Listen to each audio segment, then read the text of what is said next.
Can you guys hear the crows fighting right now? They're like really... I mean, if you guys can't hear them, I feel like I'm just gonna look kind of nuts. Hear them? Do you hear it? Hello, my friends, and welcome back to another imagination exploration. So today, my friends, we are discussing the age-old question that every classical musician is asked at Thanksgiving. Is Phantom of the Opera an opera? Now, before my comment section is full of well-meaning, lovely people saying, "But Becca, meh, it says it is, meh." Yeah, I know that Phantom of the Opera is officially classified in the world, the canon of musical performance, as a musical. What we're going to be talking about is why that is, and if it should even be that way. I mean, if the difference between musicals and operas are just so obvious, then why are people still confused? If it looks like a duck and it quacks like a duck, is your great aunt a cultureless hack for thinking that Phantom of the Opera is a duck? I think that metaphor got away from me. Phantom of the Opera, more like Phantom of the not-bra. Alright, so let's start with some general knowledge. We're gonna go over the cliches of what the average person thinks of when they think of a musical versus an opera. And I've drawn up this very handy graphic. So in musical theater, there's spoken dialogue. In opera, it's all singing the whole time. Musical compositions are often contemporary, smaller ensembles, while operas are big, loud orchestras. Musicals are a shorter runtime, operas are long as hell. And of course, the most noticeable difference, the vocal style. Musical theater has belting and straight tone singing, while opera relies more on a vibrato, resonance-heavy tone. So pretty much every single one of these points is super dumb. So let's just... Oh, that was a good throw. There are a ton of exceptions to absolutely every single one of these. There are operas with spoken lines and musicals that are sung the whole time. There are musicals with big old orchestras and operas with teeny little ensembles. There are operas less than an hour and musicals that go on for eternity. And vocal style has been as different and varied as all of music history, often changing whenever different expectations are put on the performers or whatever the popular taste is of the time. And further, if we apply all those cliches to Phantom is an opera. There's almost no spoken dialogue. The composition is performed by a classic Western 30-piece orchestra. It's almost 3 hours long, and the singing is vibrato heavy and resonant. But it's still not being classified as an opera, so clearly none of that helped us. So just forget about all of that. So what if we just Google it? You know, we can just Google it. I'm sure that there are kind, measured people with fair arguments on the internet. Oh, excuse me, I have to take this call. What? What do you mean that's not true? So of course, when Googling it, I still could not find a compelling argument as to the validity of Phantom of the Opera as an opera or not. I found some blog posts, some Reddit threads, an article from Utah Opera talking about the gray areas, which was pretty interesting, as well as a piece written by the famous New York Times critic Anthony Tomasini. And it's in that article that Anthony Tomasini tries to give a pithy explanation as to the differences between musical theater and opera, saying that both genres seek to combine words and music in dynamic, felicitous, and, to invoke that all-purpose term, artistic ways. But in opera, music is the driving force. In musical theater, words come first. So I just have like so many examples of that just not being correct throughout all of music history that if I took the time to outline all those arguments to you guys, we would never get to the point of this video. All I'll say for now is someone else can tell Bernstein that his musicals are more about the words than the music, because it's not gonna be me. He's been dead for 30 years and that man still scares the hell out of me. The blog posts and the Reddit threads were also really unhelpful, and not just because they had no evidence-based argument, but because they were written in the condescending tone of a 20-year-old undergrad in music. The point often being made in these spheres is, it's just not, or you know it when you hear it, which I reject. I don't think that's fair. So what I came to learn pretty quick is that when deciding whether Phantom of the Opera was a musical or an opera, most people were just starting in the wrong place. People would attack the music, the composition itself, but it really can't be about the music, because by our own metric, Phantom is written in an operatic style. Most of the performance sounds to me like Romantic era music. A big old orchestra, vibrato heavy resonance, and a real dramatic dum-dum plotline. The most famous operas known by most people, even if they don't know opera very well, are also Romantic era operas, like Carmen. So people recognize that as opera because that's what opera has come to be known as, even though classical musicians know that opera can sound like all kinds of things. So if it can't be about the music, it has to be about something else, like the performance. Maybe it's about the functionality, because I see one thing that opera singers never use right there on their faces. It's a microphone. Lock it down, we got 'em, boys.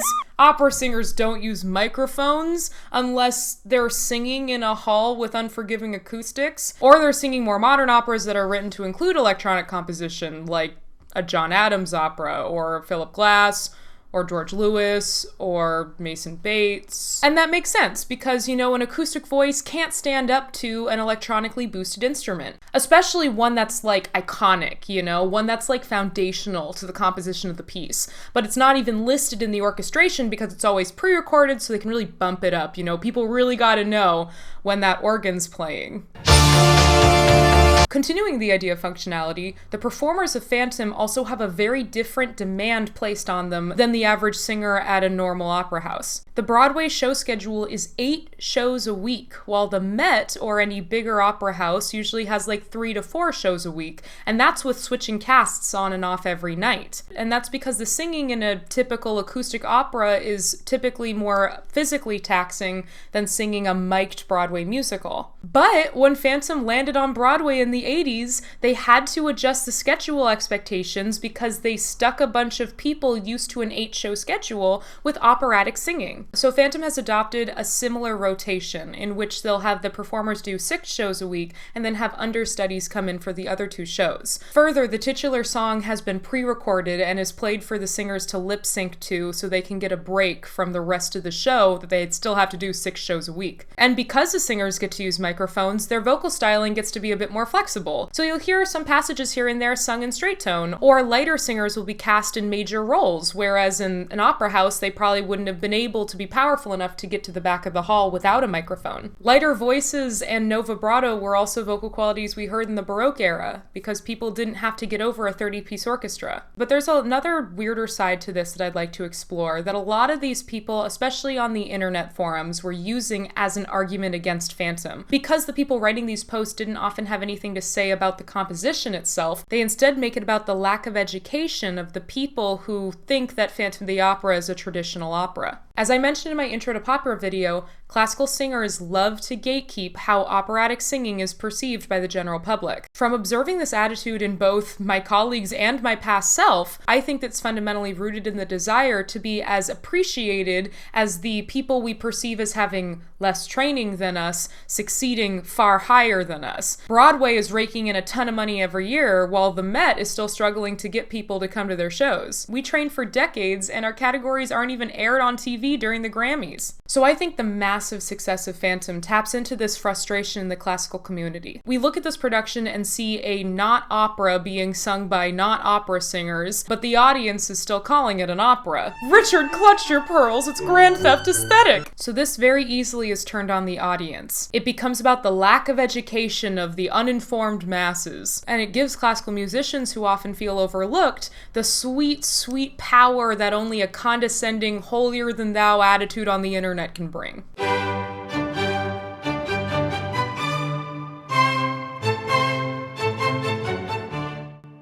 Dear Confused, The Phantom of the Opera is not an opera.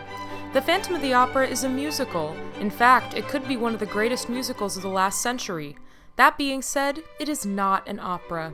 Now don't get me wrong, it's hard enough to find another opera buff to engage in musically inspired conversation with at any given time, and we appreciate your efforts to connect with actual opera-watching audiences. Now that being said, Phantom is inspired by an opera house, has elements of an opera, and, for a musical, draws a striking parallel in many aspects to real opera itself. It is still not an opera. You are not alone in your confusion. The minute someone switches from chest voice to head voice, it automatically becomes opera to the members of the uninformed public. I may not be as famous as Billie Eilish, but at least I'm not dumb.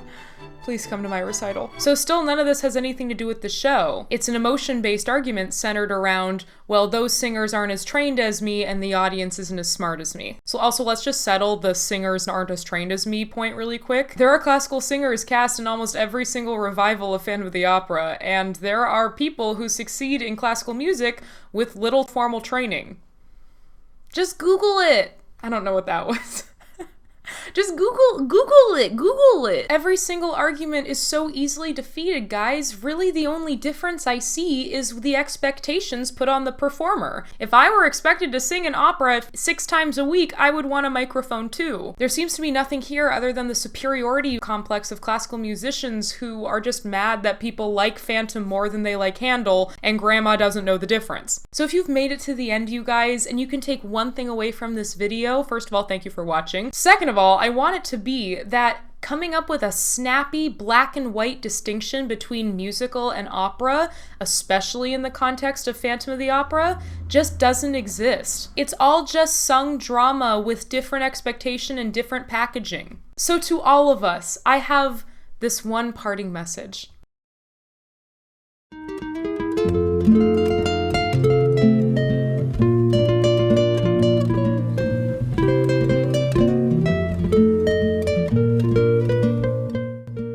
Chill out, guys. Chill out. Chill the fuck out. Oh, that's really old. Everything's gonna be fine. There are a lot of ways to enjoy singing and acting at the same time. It doesn't need to be a black and white distinction. You're still talented even if no one sees your Monteverdi recital. Everything's gonna be fine. Okay? Have a good day, you nerds.